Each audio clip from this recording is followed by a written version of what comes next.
তো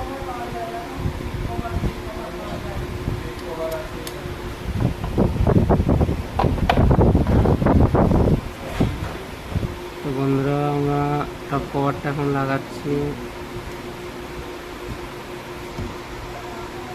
লাগানো হয়ে গেলে সাউন্ডটা ঠিকঠাক হলো কিনা দেখা যাবে।